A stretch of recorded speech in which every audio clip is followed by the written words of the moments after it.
Dave Williams presents Conversations.buzz. Doug, my old bud. How you Dave doing, man? Williams, I'm okay. You look good. Everything hurts. I'm surprised. That's what your shirt says, right? Yeah. I'm surprised to see you wearing earphones. I've done that because it just sounds better in this room where I got a guy coming. This shows you where we're at and over here. We got a guy coming today to build a catio, a little outdoor enclosure for the cats to go Yes. out because we have a lot of coyotes and we lost one to coyotes a few years ago. Oh, So we don't let them go out anymore. yeah. But as a result, there's a lot of noise potential. I got And- you. I got you.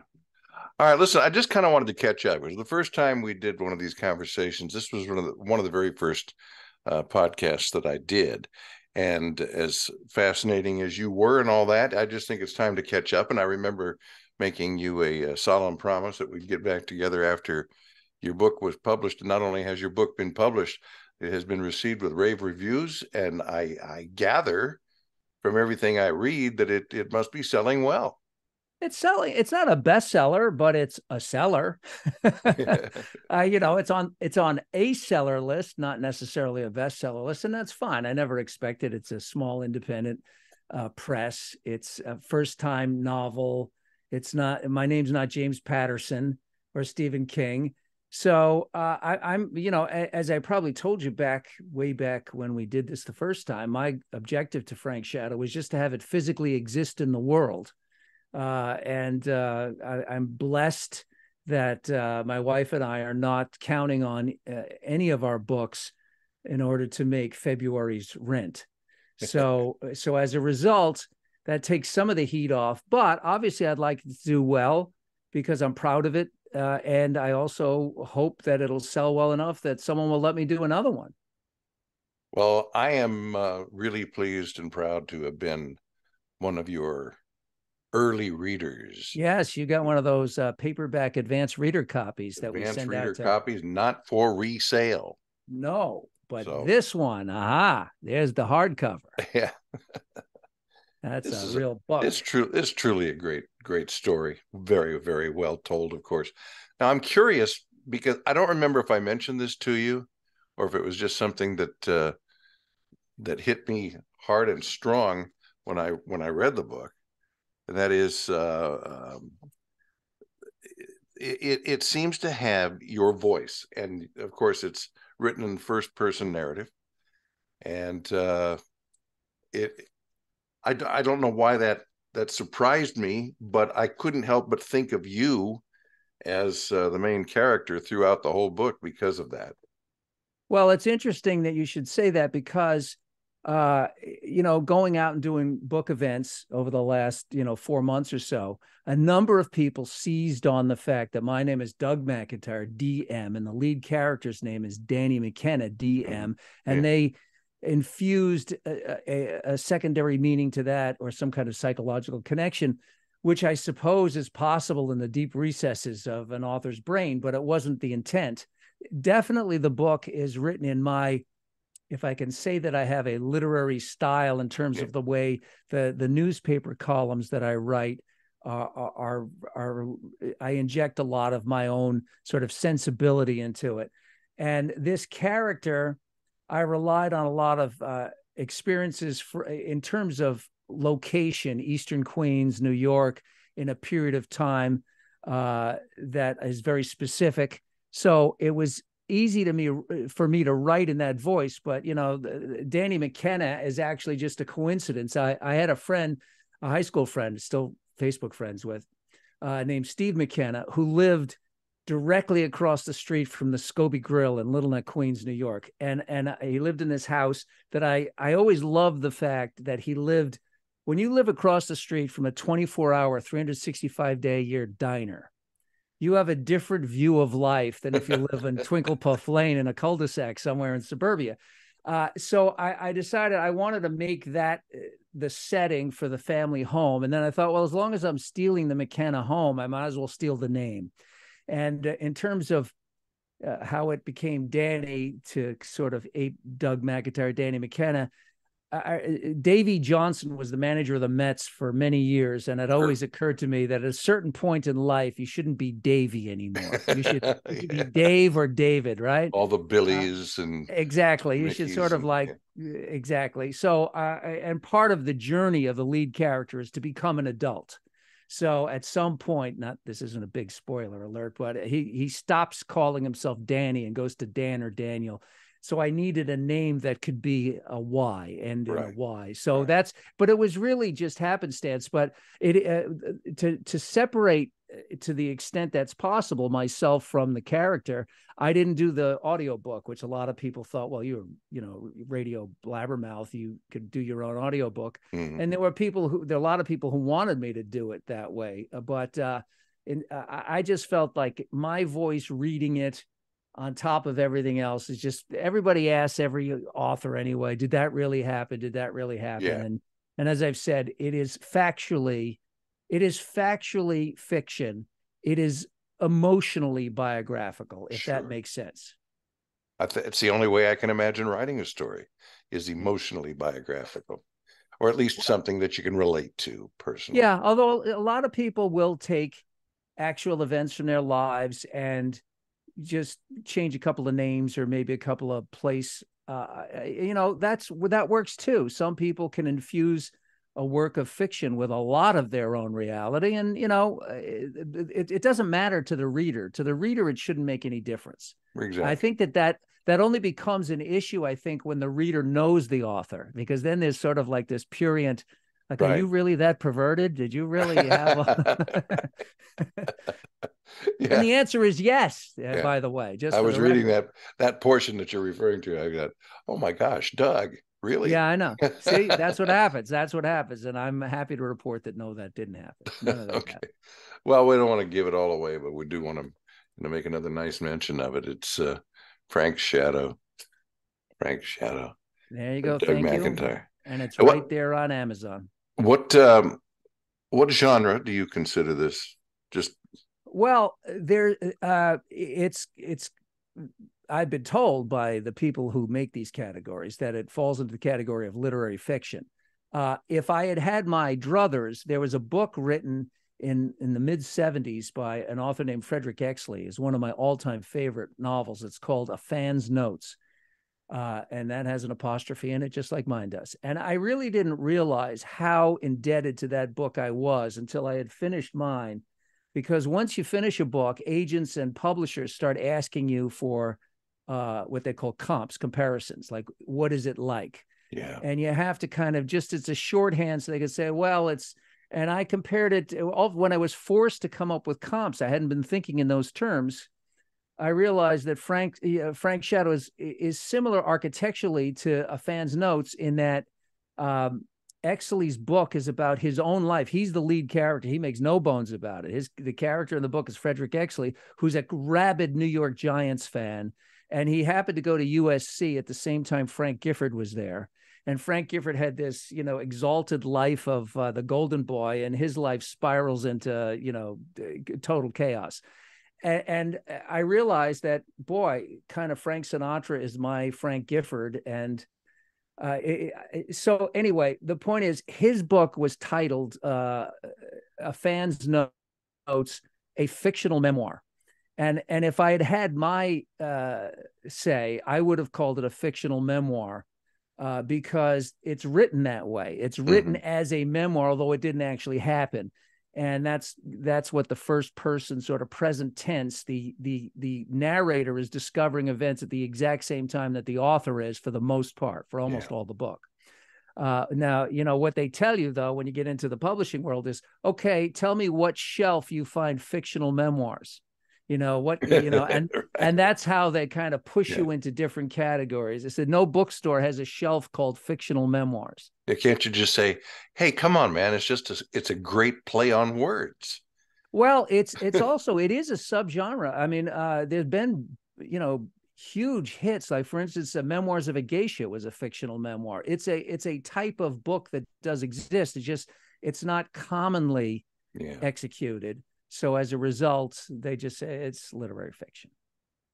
Did you plan this book out, or did you let it unfold as it Oh, as it Dave, went on the page? if only I had planned it out. I could have maybe taken 20 years off of the process. The fact that I didn't plan it off, I sat down in 1998 and just started spewing out words, and then I wrote myself into the inevitable cul-de-sac that I didn't know how to get out of. Yeah. It wasn't a dead end. It was a cul-de-sac. I knew there was a way out, but I couldn't find the way out for a long time. And then, so what I did, I spent years just rewriting and writing and rewriting the same first 120 pages over and over and over again. And then, as inevitably happens, one day I was reading something else and the light bulb went off. I said, oh, that's what I've been missing. You know, I needed a deep, dark family secret that the lead character discovers about his father during World War II. And everything I came up with was either, you know, stolen or awful or both. And then one day I was reading something I had never heard of before. I said, well, that is perfect. That's exactly what I need to have happen here. And then I couldn't wait to do it. And then the progression was, I knew how it was going to end. So I always knew where I was going. And that's a great, as you know, from your own writing, if you know how you're getting out of this, yeah, it makes it a lot easier to get there. Sometimes, as you point out, getting from here to there is another problem, or a whole set of problems. It is. All of it is a problem, but it makes it a lot easier if you know what the end objective is. And fortunately, that I always kind of knew what I wanted to do, but you do discover a lot. And it really is true. There's a lot of things that happen in the process where at some point, if it's working well, the characters do take over the storytelling. They almost dictate, you know, right. Storytelling is a series of consequences, of events followed by consequences. In other words, you know, if you live next door to a lovely family of well-behaved people who keep their lawn trimmed and they never, you know, they bring the newspaper up for you when you're out of town, that is a lovely way to live. It's a pretty dull story after a while. So usually stories involve some kind of chaotic and unexpected bizarre events to happen. And then you have to ask, well, what would follow that? What would the reaction to that be, both for the character and the people around that character? There has to be consequences when dramatic things happen and profound things happen. I mean, otherwise you're going on a flat line and there's really not much interest in pursuing the story. You mentioned the possibility of writing another one. Are you writing another one? Are you working on something? I was hoping to start on the 2nd of January, but I've got a bunch of commitments.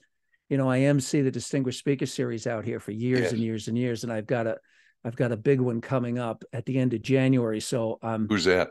Liz Cheney. I'm doing 3 nights with Liz Cheney. So I've been reading her book and sort of doing prep for that, because oddly, you know, normally when a politician is the speaker, they always want a gas bag. They want to do a speech. And you just do an intro and a Q&A, which is a piece of cake. But she doesn't want to do a speech. She wants to do a conversation. Mm-hmm. So you're on stage the whole night and you kind of have to shape a beginning, a middle, and end and create some kind of a story to tell. Oddly enough, George W. Bush did the same thing. He didn't want to do a speech. He wanted to just do a conversation.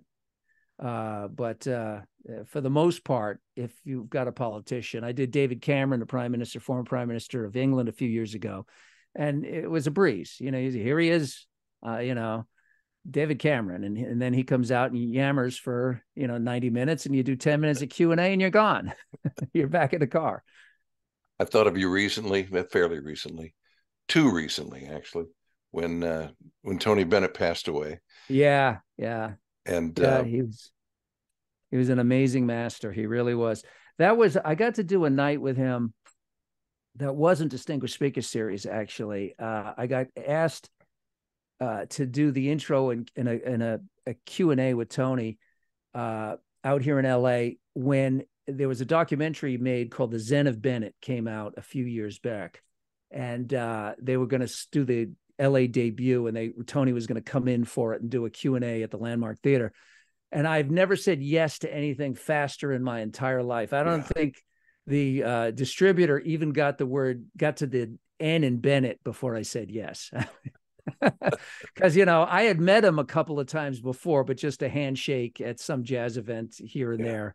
Rosemary Clooney's memorial and a few other events. But that was a really lovely experience for me. And looking back on it, I think that there was a little bit of the Alzheimer's exhibiting itself even then. There were some questions that I asked him that his answers were total non sequiturs to the questions. He was very much with it, but retrospectively, I think that there probably was some indications. I don't know if it had been actually clinically diagnosed at that point, but it wasn't far away from being clinically diagnosed. And then, his final act in show business is maybe the greatest final curtain call in the history of show business, to go do 2 shows at Radio City Music Hall with Lady Gaga that's nationally televised, that was sensational, and then not remember that he did it the next day. I mean, which is so shocking, but that Anderson Cooper interview, if you've never seen it, go on YouTube. The whole thing is there. Anderson Cooper did a 60 Minutes piece on this, and he followed Tony and Tony's wife through the whole process, including meeting them on a bench in Central Park a day or 2 later, and he had no memory at all of having done the shows. It's just astonishing. The Radio City show or the conversation with the Radio City show. Oh man, he had no reason to remember. Anderson He had Cooper absolutely no reason to remember the conversation with me. But Anderson Cooper did an interview with him on the bench, right, in Central Park, right around the corner from his apartment, and he had no memory of having done the Radio City concerts.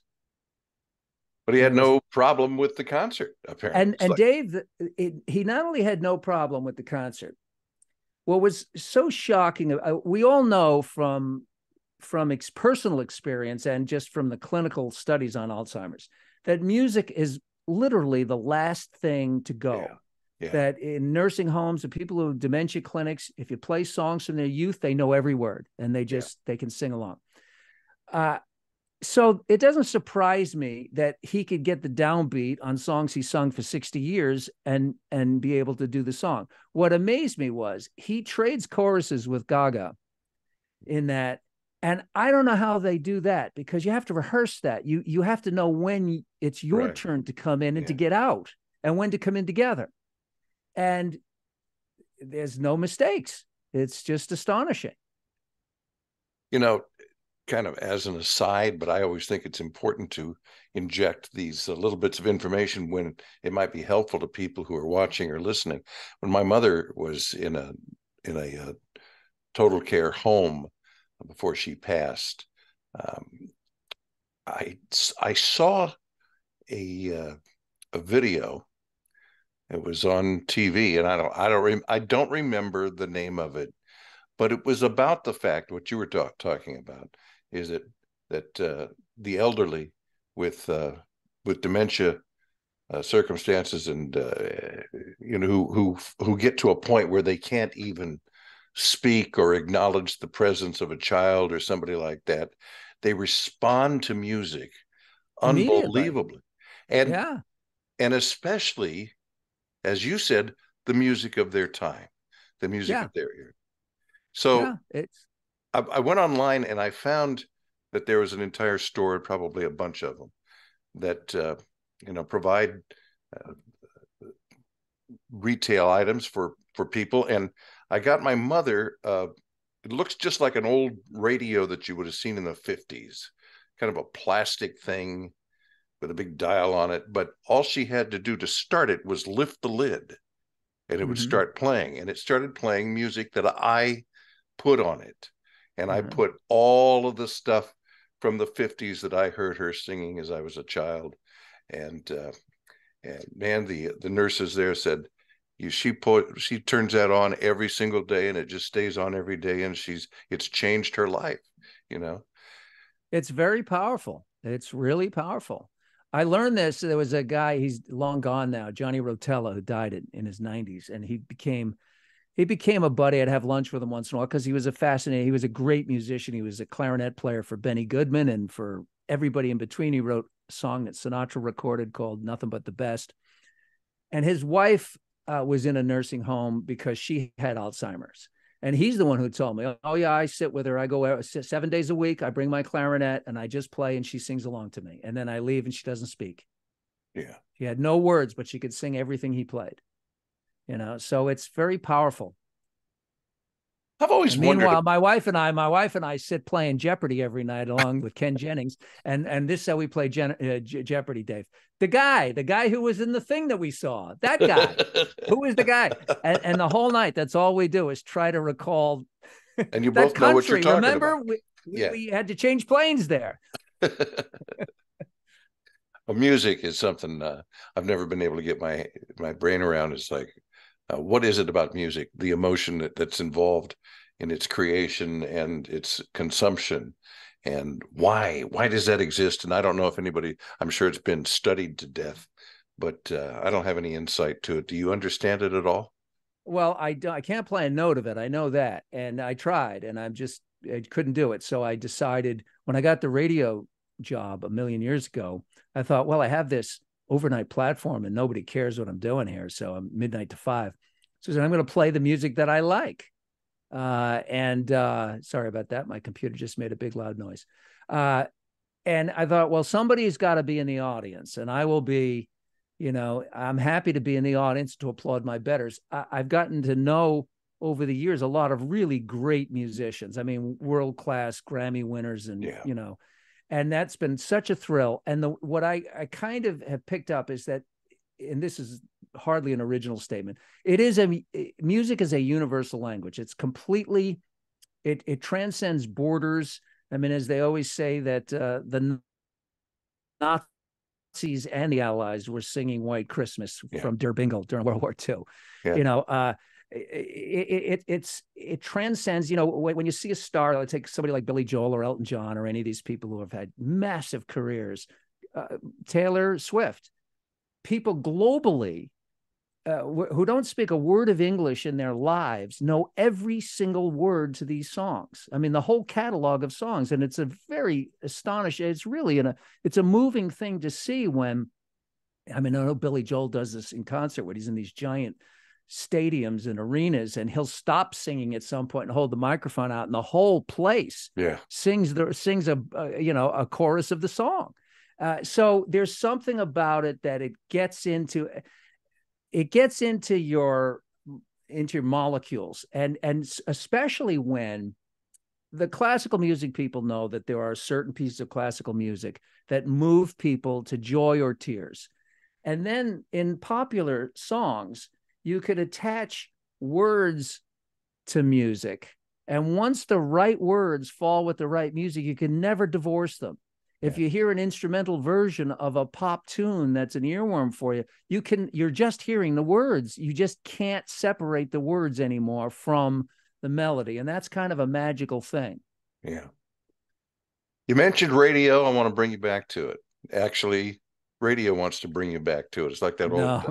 It's like that the line from is either The Godfather or Goodfellas or whatever it is.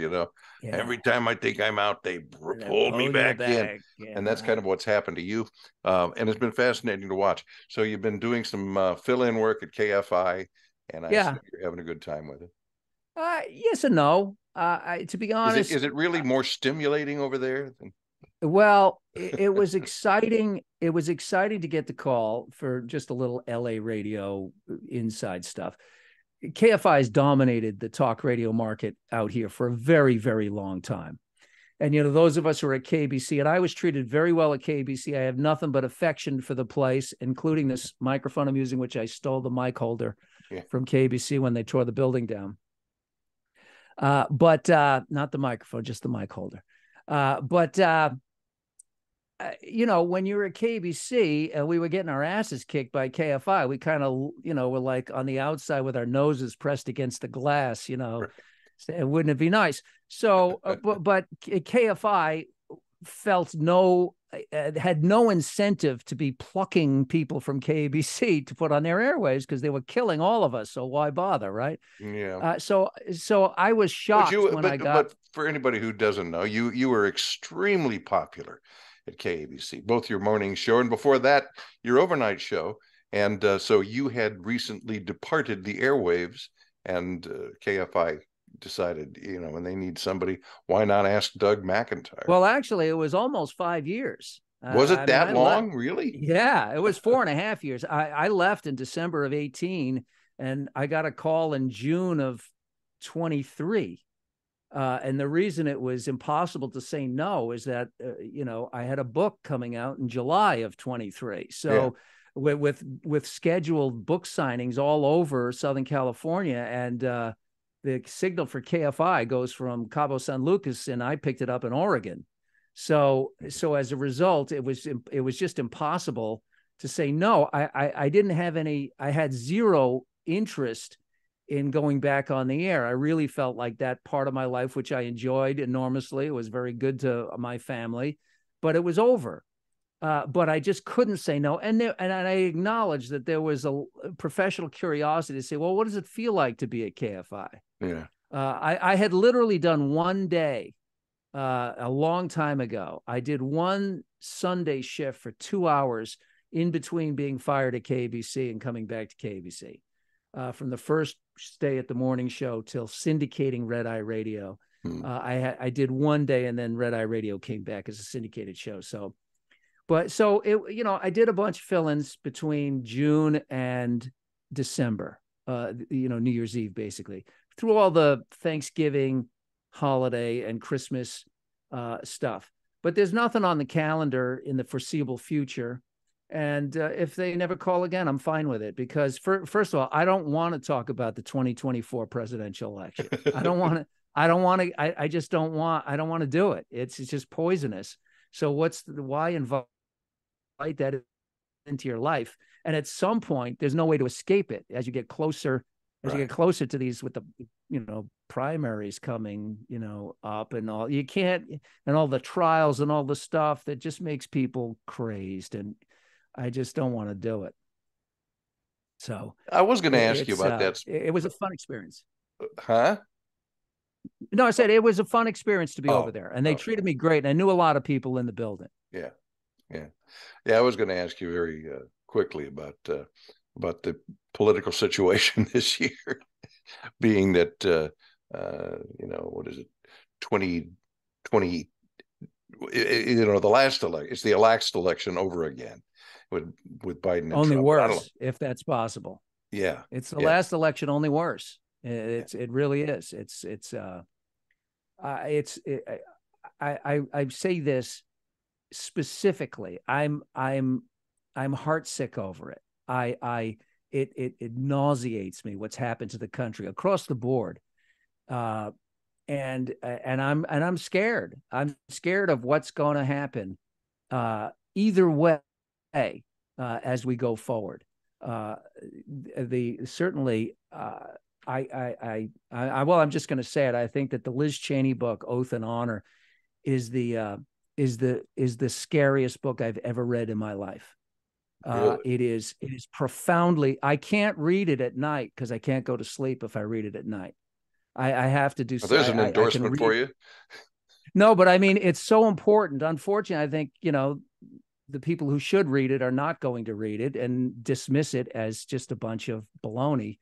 And it's tragic because it's chapter and verse, and it's very easy. It's just laid out very clearly. And on the other side of the equation, the Democrats have got their own problem. They're going to nominate a man who's clearly diminished physically and mentally. I don't think there's any question about that. If you just look at Joe Biden from a few years ago, he's not the same guy. I think his vice presidential, if he sticks with Kamala Harris, I thought she was incompetent when she was the district attorney in San Francisco. So nothing's changed my opinion in that regard. And her staring down China in the future, or Russia. Oh, we had a little blip there. Anyway, it stopped me. The point is, I'll wrap it with this, Dave. Okay. We once produced James Madison and Dwight Eisenhower, and now it's come to this, and it just saddens me. I don't know how many people have said it. I've heard it in the last 6 months. It's like you have 330 million people in this country, and this is what we got. This is the two of them again. Yeah. Well, all I can tell you is, as I got older, I finally decided I'm going to stop worrying about that stuff. I can't do anything about it. I did my best while I was trying to, you know, have conversations with people in the radio and business and so forth. And now it's just, I just kind of sit back and relax. I'm retired, and that's the way it's going to stay. I wish I could embrace that. I mean, maybe it's because we have these little grandchildren we're running around, and I feel like through Civil War and through depressions and World War II and the Cold War, we managed, you know, in the middle of the Civil War, people voted for president of the United States, and we counted the electoral votes, and we carried on. And now we had people in Iowa saying that they actually want a dictator. They used the word. This wasn't a leading question. They said America needs a dictator, and I you know, and people openly talk about civil war as if that would be a good thing. The thing about that kind of talk that concerns me is people don't know what they're saying. I understand, but there's a lot of them. There's a lot of people saying it. There's millions of our fellow Americans are calling for. And by the way, I'd like to point out that I believe that if Donald Trump does win, there will be profound violence on the left. I wish that I was wrong about this. I hope I'm proven wrong. But I think that if Donald Trump wins, I think that you're going to see cities burn, because the way we saw after the George Floyd incident, how spontaneous violence. I hope I'm wrong about all of this, but I really don't want to. I don't want to be alive to see Americans throw away the United States Constitution and the institutions that have made us the most successful country in the history of the world. And that's what we're doing. We're just dismissing things as if they're irrelevant, as if it's just blah, blah, blah. And it's not. It's really important. Well, but Rome, right? Yeah. Have faith in your grandkids. They'll fix it. Well, right now they're 3.5. It's up to us to hand it off to them. Right. You know. Right. All right, Doug. Thank you. This has been great. I really appreciate it. And please give Penny my best. I know she's been doing really well with her book and her books, plural. The second one now just came out yesterday. Sonnets from Suburbia, Romance. Hey, I'm losing you again. Valentine's Day, Dave. Okay, I lost you again. You kind of clipped and hung up there. So that's by Penny Pizer. She's got sonnets. She's a wonderful actress, and she just does a great job with those books. And thank you, sir. It was great talking to you. Dave, thanks so much. I really appreciate it. All right, bye.